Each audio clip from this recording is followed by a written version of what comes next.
Justice is due, न्याय भी बाकी है। भारत की कानून व्यवस्था पर एक इंजीनियर ने इस तरीके के सवाल उठाए हैं। 90 मिनट का वीडियो, 24 पन्ने का सुसाइड नोट लिख करके वो अपनी जीवन लीला समाप्त करके चला गया।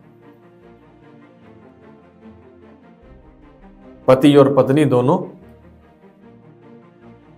वर्किंग हैं, दोनों पढ़े लिखे हैं, अच्छी सोसाइटी में रहते हैं, लेकिन जिस तरीके के आरोप लगाने के बाद में इस युवक ने आत्महत्या की है, ये बहुत बड़ा सवाल है। इस पर तरह तरह के लोग जो है अपनी अपनी राय दे रहे हैं, अपने कमेंट्स कर रहे हैं। कुछ लोग कह रहे हैं कि हाँ ये मामला गलत था, लेकिन कुछ लोगों का यहाँ पर यह भी कहना है कि इस तरीके की चीज़ें होती हैं, उसको न्याय व्यवस्था पर उनको जो है क्या कहते हैं विश्वास रखना चाहिए था। लेकिन प्रताड़ना से प्रताड़ित होकर के, धमकियों से, और यहाँ तक आरोप लगाया उन्होंने अपने क्या कहते हैं सुसाइड वीडियो में कि उनके पत्नी के द्वारा, उनकी सास के द्वारा एक बड़े पैसे की डिमांड की जा रही थी। 30 लाख रुपए मांगे जा रहे थे, तब उसके बच्चे से उसको मिलने दिया जाएगा। इन सब चीजों से प्रताड़ित होकर के लगातार कोर्ट की तारीखों पे उनको बुलाया जाता था, और जिसके बाद में वो इन सबसे तंग आकर के अपने जीवन लीला को समाप्त कर लिया। आज सोशल मीडिया पर हर तरफ, मीडिया पर हर तरफ, अखबारों में चर्चा का विषय बन गए। वहीं इस मामले में अभिनेत्री कंगना रनौत के द्वारा कहा गया है कि 99% पुरुषों की ही ऐसे मामलों में गलती होती है। कई कानून के जानकार हैं जिनका कहना है कि नहीं, 498 के साथ साथ में कई ऐसी धाराएं हैं जिसका मिसयूज भी महिलाओं के द्वारा किया जाता है।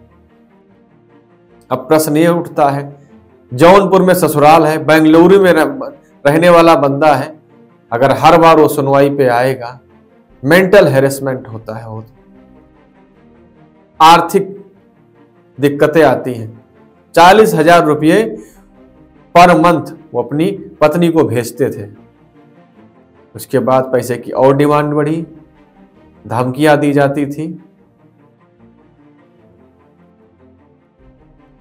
24 पेज का सुसाइड नोट लिखने वाले व्यक्ति के अंदर कितनी वेदना होगी, कितनी प्रताड़ना होगी, कितना परेशान होगा, कितना दर्द होगा, उसके दिल में कितनी पीड़ा होगी। एआई इंजीनियर जो होता है वो बहुत ही एक माइंडेड व्यक्ति होता है, बहुत बुद्धिजीवी व्यक्ति होता है। चीजों को कैसे क्रिएट करना है, तुरंत उनके दिमाग में ऐसे विचार आते हैं। और अगर इस तरीके के लोग आत्महत्या जैसा कदम उठाएंगे तो बहुत सारे ऐसे लोग हैं, वो अपनी चीजों को कैसे बैलेंस करेंगे, ये बहुत बड़ा प्रश्न है। पत्नी भी एक बड़ी कंपनी में बड़ी ओहदे पे है, उसके बाद में चीजें बिगड़ने लगी, और चीजें बिगड़ती बिगड़ती इतनी आ गई कि मामला कोर्ट में गया। कोर्ट के बाद में उन्होंने वहां के न्यायाधीश पर भी आरोप लगाया है कि एक बड़े पैसे की उनसे डिमांड की जा रही थी, और बताया जा रहा था कि अगर आप पैसे की डिमांड नहीं पूरी करते हैं तो आपको ऐसे ही कोर्ट कचहरी के चक्कर में फंसाया जाएगा। सुसाइड के वीडियो में उस इंजीनियर के द्वारा यह भी बयान दिया गया है कि उसकी पत्नी उसे लगातार सुसाइड करने के लिए, उसके साला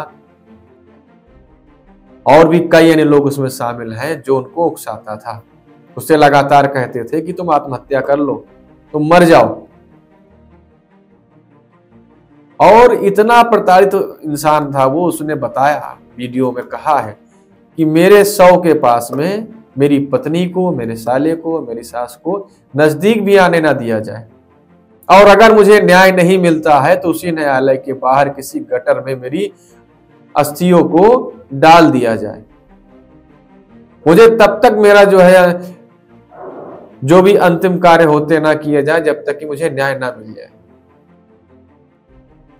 इन कानूनों में बदलाव की बात होने लगी है, पुरुष आयोग की बात होने लगी है। कई सारी महिला सोशल एक्टिविस्ट हैं जो पुरुषों के हक और अधिकार के लिए काम करती है। उनके द्वारा कहा जा रहा है कि ये तो एक केस आया, बहुत सारे ऐसे केस हैं जो मीडिया में आते ही नहीं है। लाखों युवा मौत के मुंह में चले गए, आत्महत्या कर लिया है। इन सब के बीच में मीडिया की नजर इस मामले पर बनी हुई है। अब आगे क्या होता है, क्या कार्रवाई होगी, ये तो अलग का विषय है। लेकिन जिस माँ बाप ने अपने जवान बेटे को खोया है, जिस भाई का भाई चला गया है, जिस बच्चे के सिर से उसके पिता का साया उठ गया है, उनकी तो दुनिया ही वीरान हो गई। माँ बाप बहुत परेशान हैं। आप लोग वीडियोस में देखते होंगे, सोशल मीडिया में देखते होंगे, उनकी माता जी किस तरीके से बेसुध हैं। उनके जो पिता हैं वो सही से बोल भी नहीं पा रहे हैं। जवान बच्चे की जब बॉडी, जब शव उसका, जब पिता अपने कंधे पे लेके जाता है, तो उससे बड़ा दुख उसके लिए कोई नहीं हो सकता है। हम चाहते हैं कि इन चीजों में सुधार हो और जो ये पति पत्नी का एक मधुर संबंध है, जीवन साथी जिसे कहा जाता है, सुख दुख का साथी जिसे कहा जाता है, वो मिल के रहें, परिवार अच्छे चले, यही सब चाहते हैं और यही पूरा देश और दुनिया चाहता है। पति पत्नी के रिश्ते जो है मधुर बने रहें, इन चीजों में सुधार होना चाहिए, वो मिल के रहें, परिवार अच्छे चले, यही सब चाहते हैं और यही पूरा देश और दुनिया चाहता है।